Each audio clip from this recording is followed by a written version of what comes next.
Hey everyone, welcome to the channel. As you know, I'm coming to you raw and uncut.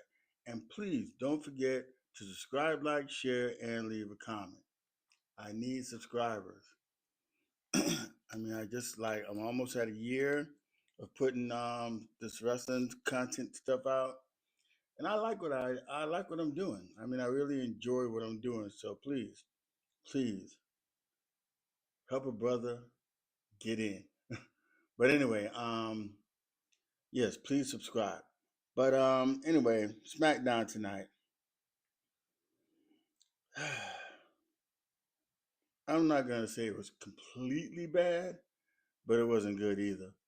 So, but yeah. Well, let's get with it, match by match, segment by segment.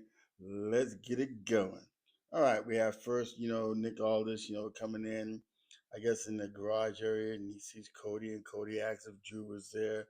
And then he says he's not there yet, but he reminded Cody that if he, what the stipulations as far as the match is concerned, as far as if Cody touches him, he'll lose his title, you know. So he'd have to pull the title from Cody and stuff. And then Cody walks off. And then you got the Miz coming out and talking about not mentioning Joe Hendry's name and stuff, And I don't know, the Miz, they just poor Miz, they're dropping him out. But anyway, the Miz says that he doesn't want to hear Joe Hendry's name or stuff like that because he's not ready to see him. And then Nick Aldis tells him about, what about the match he's going to have, set and everything like that. And then he says, well, don't say anything about Drew Hendry. And then he says, well, here's Drew Hendry, and this concert thing starts with Drew Hendry. The concert thing was kind of pretty, I guess it was a little entertaining and everything like that. Just messing with the Miz as far as saying that, in the song it says Jingle Bells, Miz has tiny balls and everything. Why they're going in that direction with that and everything, I have no idea. But anyway, we had the bunny out there. And then we had what's his name? I can never think of his name, but as the elf.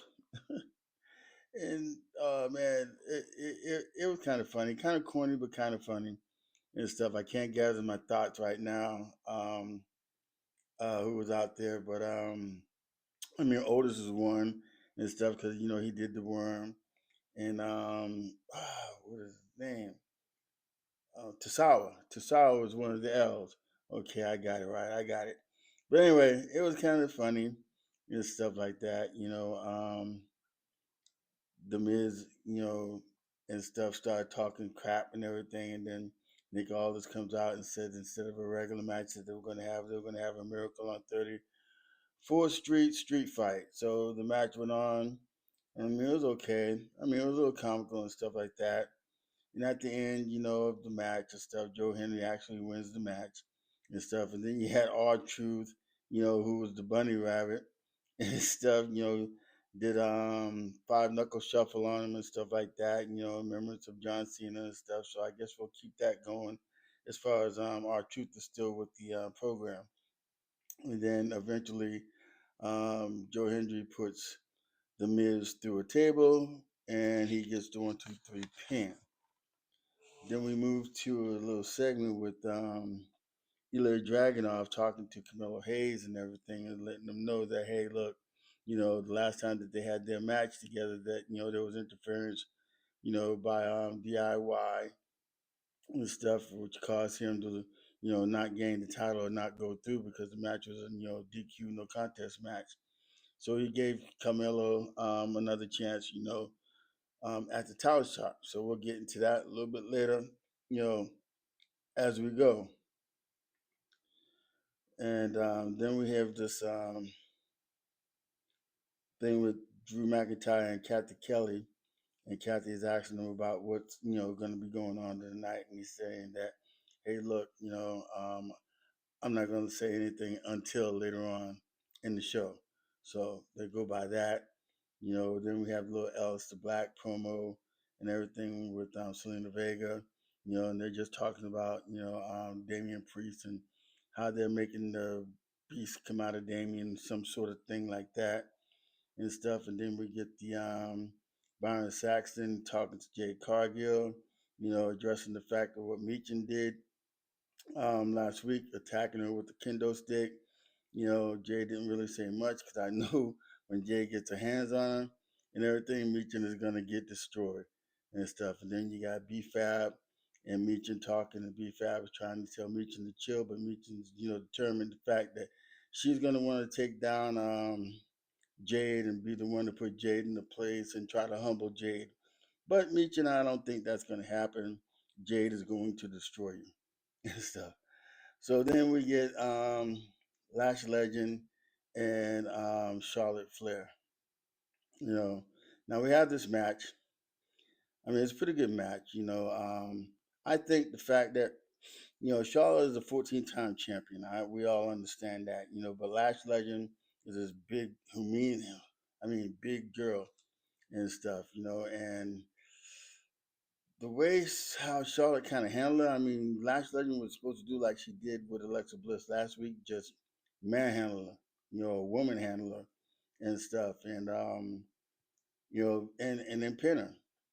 So why is this not happening to today in this match?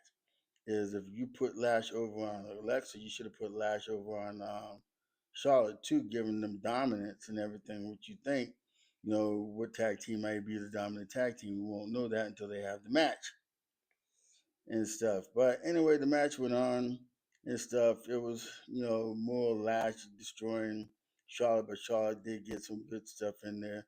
And then we get Nia Jax coming up on the ring apron and stuff like that. And then Charlotte ends up rolling up Lash Legend for a pin. 1, 2, 3. And then after that match, then we get Nick Aldis backstage talking to Trick Williams. So I'm thinking Trick Williams is going to be called up pretty soon. Whether I think he may end up in SmackDown, maybe in Raw. Javon Evans is good that they're bringing him up. Obafemi also um, is being seen and stuff. So I'm thinking these three guys should be coming up. Hopefully, they get them together and do not destroy them because it looks like that it could be set up for Trick Williams down the road to face Cody Rhodes at some point.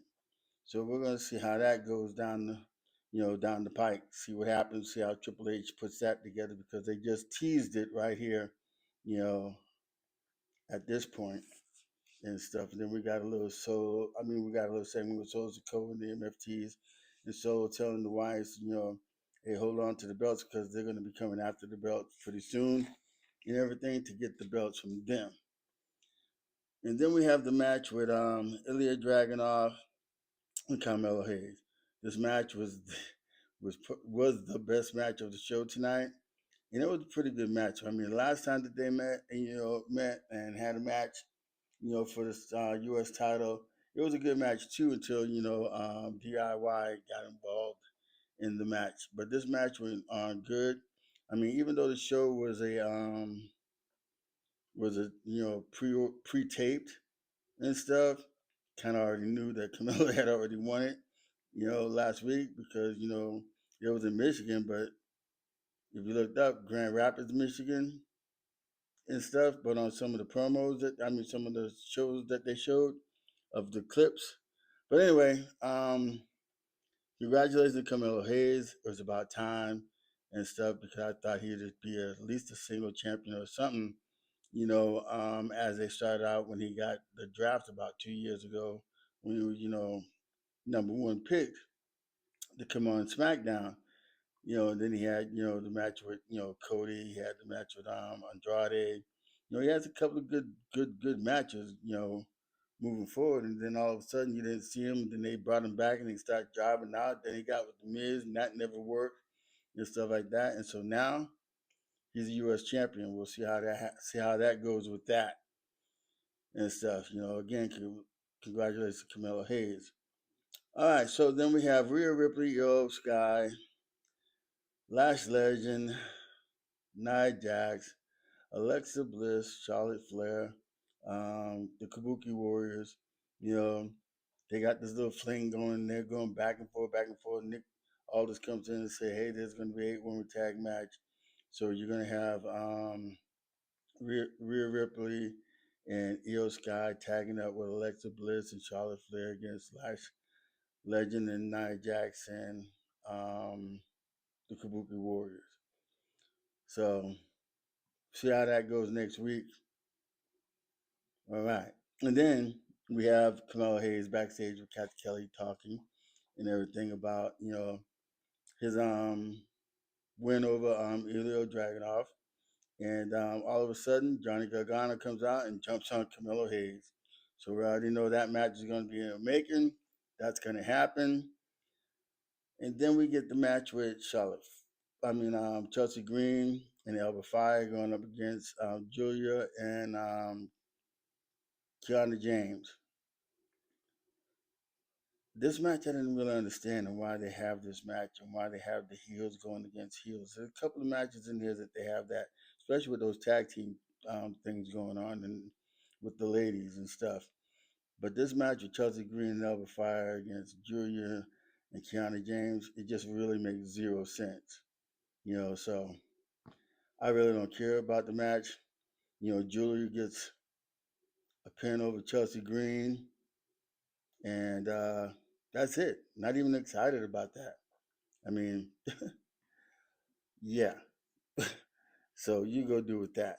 But anyway, please don't forget to subscribe, like, share, leave a comment, let me know what you're talking about and stuff. If you agree with me or disagree with me about anything that I say or whatever the case may be. But anyway, we get the we get Drew McIntyre coming out to the ring and stuff, and they're talking, and then Nick Aldis comes out to the ring and he has the referee with him that that Drew Claymore a few weeks ago and stuff. So the stipulation was the fact was that Drew was supposed to pay his fine and apologize to the referee. Well, Drew does pay the fine. He does apologize to the referee, but then in return, he humiliates the referee. He starts talking real bad about him and everything about. Oh man, it was just so crazy. And then Cody Rhodes comes out. And then, as Cody comes out and everything, Cody's gonna say his stuff that's crazy, but Drew kind of hit Cody in some spots and everything. Just telling Cody, about being attacked on the bus, but his family was there. But when Cody came to his house and stuff like that, and had that little kickoff with him and everything, I mean, they both, crossed the boundary of things and stuff. Especially Cody going to the man's house and stuff. That kind of reminds me when Triple H and Randy Orton had the thing, and then Triple H goes to Randy Orton's house, and they just fight and tear up everything in there. That was pretty good, you know. But anyway, you know, then Drew said some stuff about when he fights and gonna send Cody to hell, and then told him to tell his dad, ooh, the American Dream, Dusty Rhodes, hi. Oh yeah, that set Cody off and everything, and then the stipulations is that once he paid and apologized, Cody can't touch him. But then Drew is the one that puts the attack on and stuff. But then that's how it all ends. SmackDown. I mean, man, I don't understand how they're getting the viewership. Well, I do because the viewership is low and stuff. And what I'm understanding is that last week SmackDown they just barely made 1 million views. This week, I'm thinking it's going to be less than that, because this show right here was dry. There was no really big audience responses in it and stuff like that. I'm just hoping that things get better. I'm not going to give up on it because, like I said earlier, that I like doing what I'm doing as far as, putting reviews out of the show, things that happen to my perspective. So, but anyway, please don't forget to subscribe, like, share, leave a comment, let me know. All right, my heels and faces. Thank you for watching. God bless, deuces, and I'll see you on the next video. Thank you.